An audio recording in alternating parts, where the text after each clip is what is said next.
canção. Uma nova canção. E recebe do Espírito. E recebe do Espírito uma nova unção.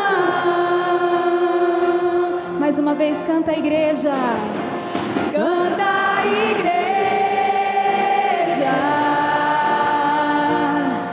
Uma nova canção.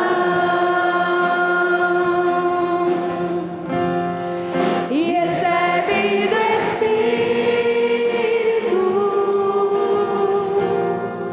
uma nova unção. Vamos nos sentar.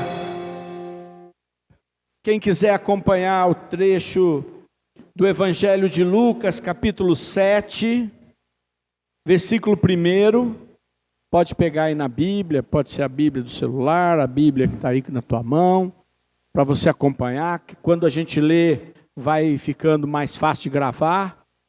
E aqueles que estão sem a Bíblia, ouvido bem aberto, não é? Para não deixar as coisas se dispersarem. E diz assim a palavra de Deus, está aqui em Lucas capítulo 7, versículo 1, página 1355 da Bíblia Ave Maria.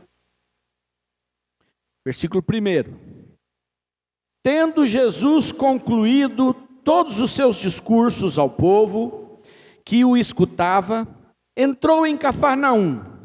Havia lá um centurião que tinha um servo a quem muito estimava e que estava à morte.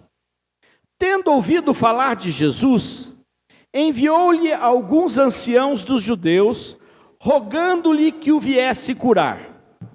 Aproximando-se eles de Jesus, rogavam-lhe encarecidamente: ele bem merece que lhe faças este favor, pois é amigo da nossa nação, e foi ele mesmo quem nos edificou uma sinagoga. Jesus então foi com ele, e já não estava longe da casa, quando o centurião lhe mandou dizer por amigos seus: Senhor, não te incomodes tanto assim, porque não sou digno de que entres em minha casa. Por isso, nem me achei digno de achegar-me a ti, mas dize somente uma palavra, e o meu servo será curado. Pois também eu, simples subalterno, tenho soldados às minhas ordens, e digo a um: vai ali, e ele vai, e a outro: vem cá, e ele vem, e ao meu servo: faze isso, e ele o faz. Ouvindo estas palavras, Jesus ficou admirado, e voltando-se para o povo que o ia seguindo, disse: em verdade vos digo, nem mesmo em Israel encontrei tamanha fé. Voltando para a casa do centurião, os que haviam sido enviados encontraram o servo curado. Vocês sabem quanto é importante esta palavra que o centurião mandou seus amigos dizerem. É tão importante que quando na Santa Missa o padre levanta o corpo de Jesus, já consagrado, o corpo que está ali aparecendo um pão, mas que é a própria carne de Jesus. O padre fala a palavra e a gente responde: eu não sou digno de que entreis em minha morada, mas dizei uma só palavra e serei salvo.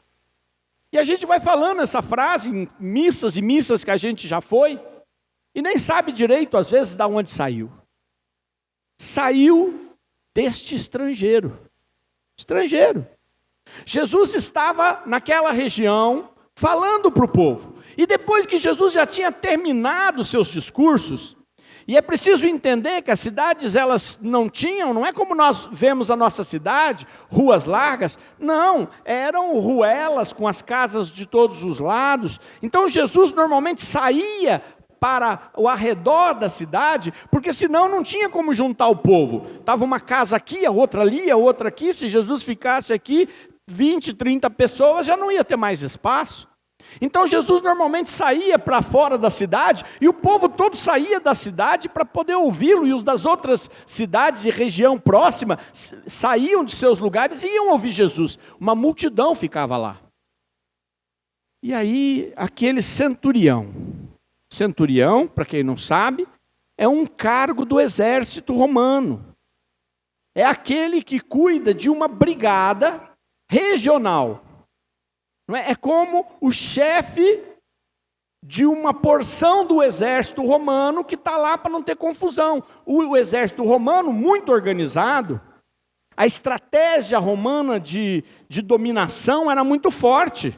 Então eles tinham os quartéis maiores, e depois eles tinham os diversos pontos aonde eles mantinham uma quantidade de soldados para que, se acontecesse qualquer coisa, eles interviam rapidamente e desbaratavam qualquer revolução.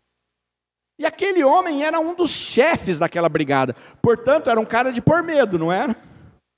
É o cara que estava lá, representando o imperador, com autoridade de matar. Com autoridade para tudo. Mas ele, como um bom comandante, não só dos seus soldados, ele tinha criado um bom relacionamento, até para poder não ter ninguém fazendo uma revolução, né?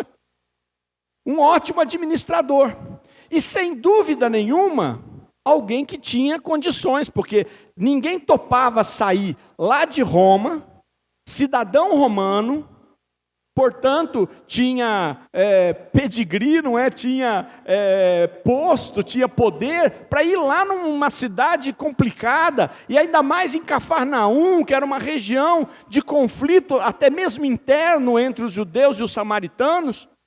Então, quando aquele homem aceita isso, é claro que o imperador vai compensar com salários, com benefícios, e aquele homem então tinha isso. E como ele usou? Fez uma sinagoga. E aí, quando ele fica sabendo que Jesus está lá, ele podia ter dito assim: eu só vou ficar com os sacerdotes, com os fariseus, com os saduceus. Não, pelo contrário, ele resolve que é preciso ir ao encontro daquele homem. Ele sente no coração que aquele homem ali tinha algo diferente, tinha um poder que a própria sinagoga não tinha. Ele que construiu a sinagoga, qualquer pessoa que ele pedisse para ir na casa dele, teria na hora largado tudo para ir. Talvez fizessem uma peregrinação de fiéis até a casa dele. Mas ele sabia: aquele homem tem algo diferente, e eu tenho que ir atrás dele. E aí ele pede para os judeus. Ele fala: primeiro eu vou pedir para quem é da mesma nacionalidade dele. Porque se eu for lá mandando meus soldados, podem achar que eu estou intimando ele aí. Podem achar que eu estou obrigando ele aí. Eu não quero que ele venha obrigado, eu quero pedir um favor para ele. E aí os judeus vão lá, e o que os judeus falam para ele? Olha, ele até construiu uma sinagoga. Percebe o intuito de convencer ou não? Eles não foram só lá dizer assim: olha, o centurião romano que cuida da brigada está com um servo doente e pediu que você fosse lá rezar por ele. Não, olha, esse cara é muito bom, ele nos trata bem. Eu acho isso bacana, porque às vezes nós esquecemos que a gente devia baixar a cabeça um pouco mais para convencer as pessoas a irem atrás de Jesus. Dizer para as pessoas: olha, eu sei que você vai sempre à igreja, mas você vai lá, talvez seja o dia do milagre para você. Falar pro marido ou para a esposa que nunca quer vir: aproveita, são só 5 semanas, dá um jeitinho, se esforça um pouco. Não posso, eu tenho futebol, termina antes do futebol. Não é? Apesar que na segunda-feira acho que nem futebol tem. Mas eu quero dizer para vocês que aquele homem, aquele centurião, mandou os judeus pedirem por ele, e os judeus se esforçaram. E eu pergunto: os anciãos judeus gostavam de Jesus? Não. Eles tinham inveja de Jesus.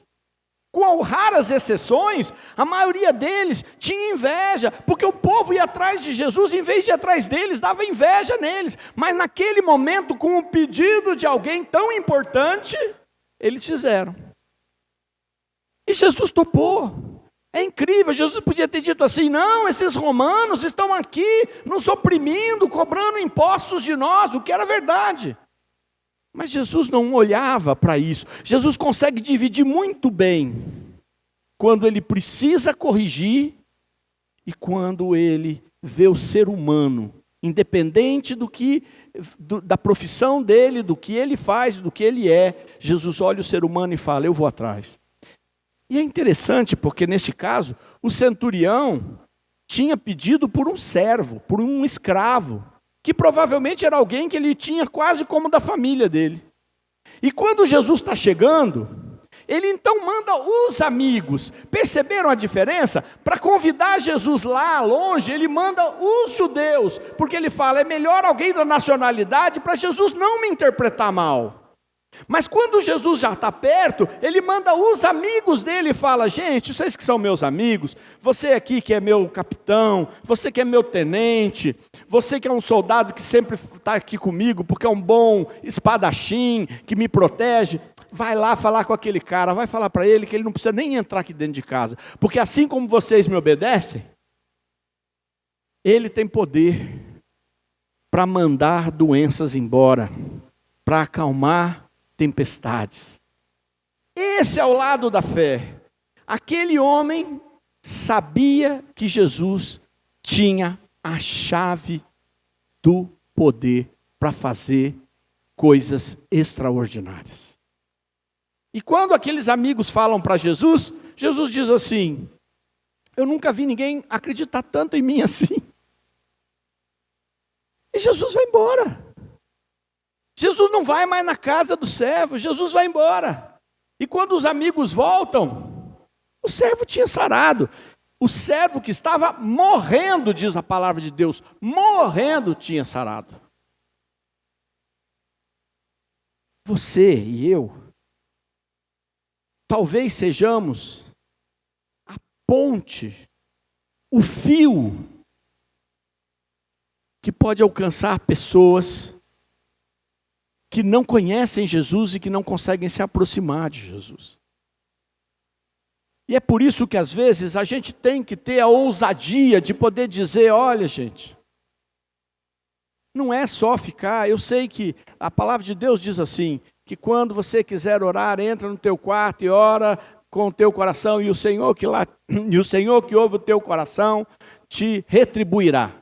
Mas quando Jesus fala este texto, Jesus está falando por causa dos fariseus que queriam se aparecer, que queriam fazer orações nas praças, que penduravam aqueles filactérios com as passagens bíblicas para andar no meio da rua, que paravam na porta da sinagoga e falavam Senhor, e faziam aquela oração, mostravam que eles entendiam da Bíblia. Gente, eu vou falar, e até peço já para Jesus me perdoar. Não sei se já aconteceu com vocês de chegar alguém para vocês que quer te evangelizar. E aí a pessoa chega e vai fazendo discurso, e falando, e dizendo que o que você está fazendo está errado, que você, não é? Que as coisas ruins na tua vida é por tua culpa. Não é? É por causa de você que é aí, católico, não sei o que, é por isso que você está acontecendo. Se você for lá na minha igreja, olha a palavra de Deus, e aí faz aquele discurso todo.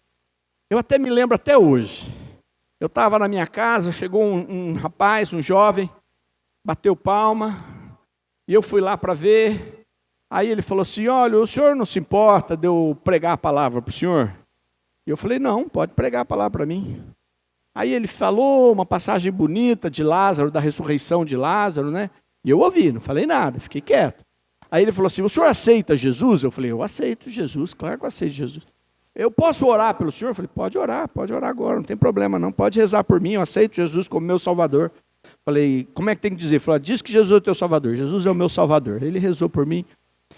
Aí ele terminou todo feliz, ele falou assim, ai, ainda bem, porque eu tinha feito um compromisso de que quando eu fizesse 18 anos, eu ia sair pela rua, e eu tinha que conseguir pelo menos 3 pessoas para me escutar, e até agora eu não tinha conseguido ninguém. E eu disse para ele, está aqui então, você vê, ó, primeira vez, continua falando que vai ser muito bom. Ele falou, o senhor quer ir na minha igreja? Eu falei, não quero, meu filho, eu não quero, porque eu já estou participando bem lá na minha igreja. E que igreja o senhor congrega? Eu falei, eu congrego lá na Católica. Falei, se você quiser ir lá conhecer o nosso grupo de oração, ou quiser ir lá falar com a gente, estamos à disposição. E obrigado pela tua oração. Aí o menino se mandou rapidinho, né? Mas o que eu quero dizer com isso é que, às vezes, a gente quer dar tanta lição para os outros, e aquele centurião deu a maior lição, sendo extremamente humilde, tendo poder para mandar Jesus ir lá. Podia mandar os soldados e dizer assim, traz aquele cara aqui para rezar para o meu servo. Podia ter dado um banquetaço, porque tinha condições. Mas ele foi armando, mandou os judeus para que Jesus não se sentisse oprimido, mandou os amigos, e ele tinha certeza que aquele homem, aquele que era um judeu, sendo ele romano com todo o poder, era o único que podia fazer um milagre que ele precisava para curar seu querido servo, seu amigo. Porque eu acho que o que ele fez é porque o servo não era um servo qualquer, era alguém muito querido para ele. Muito querido.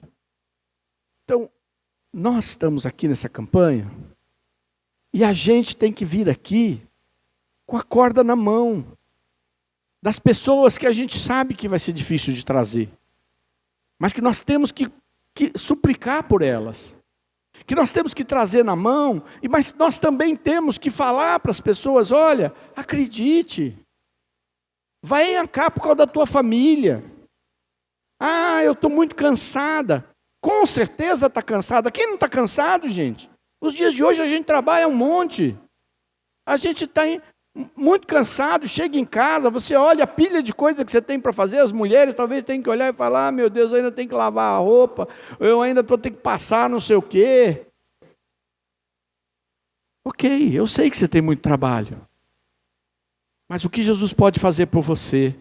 Ninguém pode. Ninguém pode. Só Ele pode alcançar aquilo que a gente não tem como chegar lá.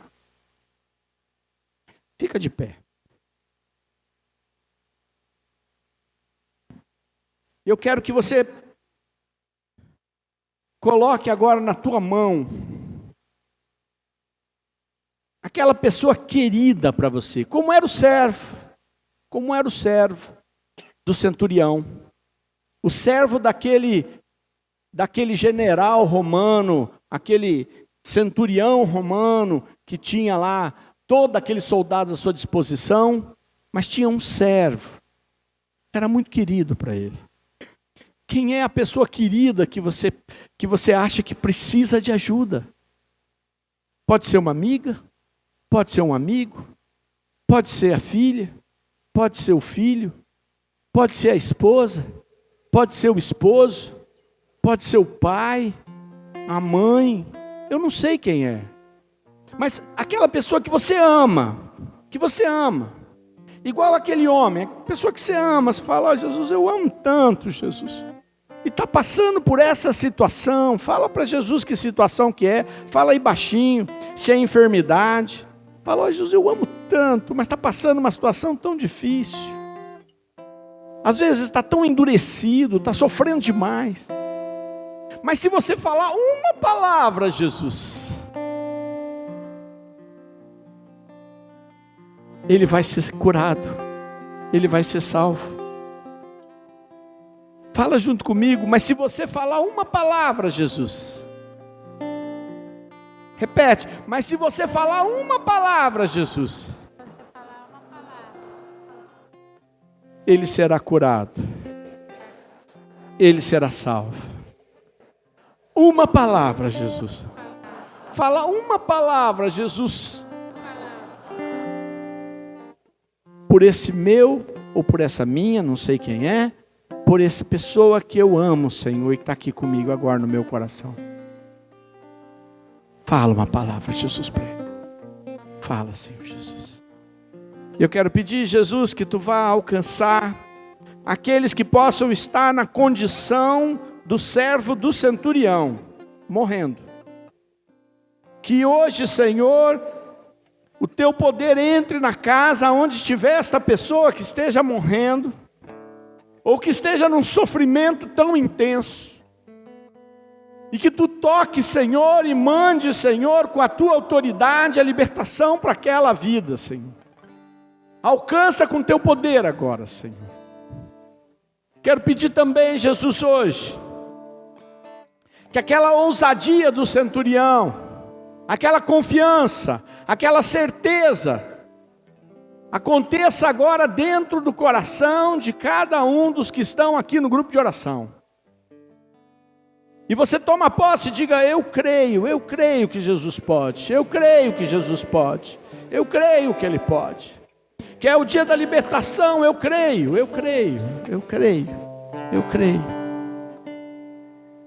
Te peço, Jesus, um milagre. Nas famílias, Senhor, te peço um milagre agora, Senhor. Pessoas que tiveram, Jesus, neste mês,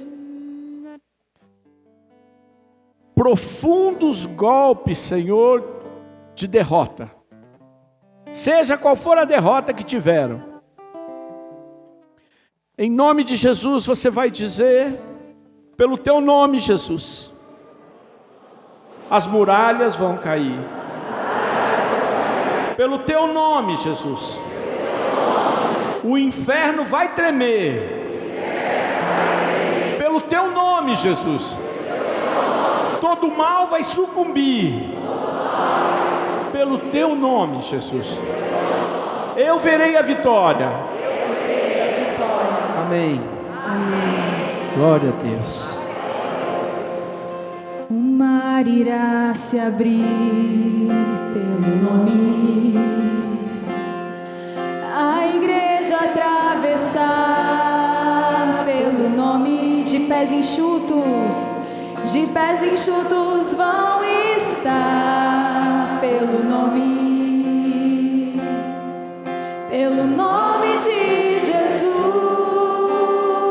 As muralhas vão cair, as muralhas vão cair pelo nome. O inferno estremecer pelo nome. Todo mal vai sucumbir pelo nome. Pelo nome de Jesus. Pelo nome de Jesus.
Os milagres vão surgir pelo nome.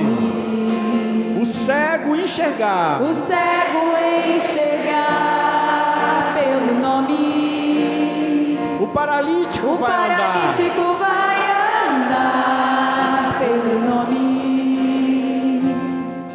Pelo nome de Jesus. O leproso vai sarar pelo nome. Todo sangue estancar pelo nome. Toda a igreja vai louvar. Toda a igreja vai louvar pelo nome. de Jesus. Pelo nome de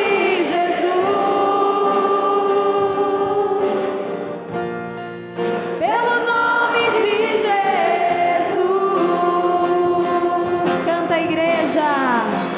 Canta a igreja. Uma nova canção. E recebe do Espírito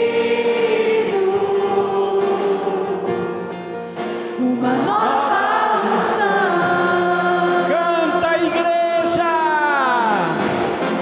Canta a igreja. Uma nova canção. Uma nova canção. E recebe do Espírito. E recebe do Espírito Uma nova. uma nova unção. Nós estivemos reunidos em nome do Pai, do Filho e do Espírito Santo.